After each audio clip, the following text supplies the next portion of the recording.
আমার তো অনেক ভালো লাগে খেতে এগুলো। এই তো এগুলো হচ্ছে সিম, আর সিমের দেখুন কিভাবে বিচি হয়ে গেছে, অনেক সুন্দর হয়ে গেছে। এগুলো ভাজি করলে কিন্তু অনেক মজা লাগবে খেতে। আর এই তো এগুলো হচ্ছে গাছের সবজি। এই যে এই গাছগুলো থেকে আমার মা সিম তুলে লাগালো, এটা আমার চাচির গাছ। অনেক ভালোবাসা দিয়ে এই সিমগুলো দিছে আমাকে খাওয়ার জন্য, তো সেগুলো নিয়ে গেছে আমার মা রান্না করছে। দেখুন কি সুন্দরভাবে ধরে আছে সিমগুলো। ওই সিমগুলো এই সিমগুলো নিয়ে যেয়ে আমি মানে কাটা বাছা করে নিলাম রান্নার জন্য। কত সুন্দরভাবে ধরেছে দেখুন। এখন এই সিম কাটা বাছা করে দিয়ে আসছি, এখন রান্না হচ্ছে, এখন সবজি রান্না করব। তো চলুন দেখা যাক, সবজি রান্না করার জন্য সবজি ধুতে আসছি, সেগুলোই ধুবো এখন।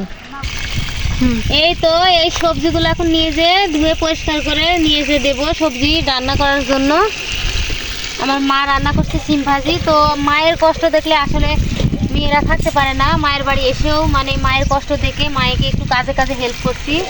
আসলে পৃথিবীতে সব মা, মা তো মাই, মায়ের মতো পৃথিবীতে কেউ হয় না। মায়ের কষ্ট মেয়েরাই তো বুঝে না, তো সে কারণে এই তো মায়ের কষ্ট বুঝি। মা রান্না করছে, আমি বললাম যে দাও আমি সবজিগুলো ধুয়ে নিয়ে এসে দিই, তারপরে ধুয়ে দিয়ে তারপর রান্না করবি। হ্যাঁ, তো মা তো সবসময়ই অসুস্থ, তারপরে আমার মা একটু সুস্থতা বোধ করে না, সবসময় অসুস্থ। এই তো আমার ছোটা বুড়ে বাড়ির ছাদের উপর থেকে এই তো দেখছি সুপারি গাছ, সুন্দরভাবে সুপারি গাছ হয়েছে। এইসব সব প্রাকৃতিক দৃশ্য, কি সুন্দর অপরূপ দৃশ্য।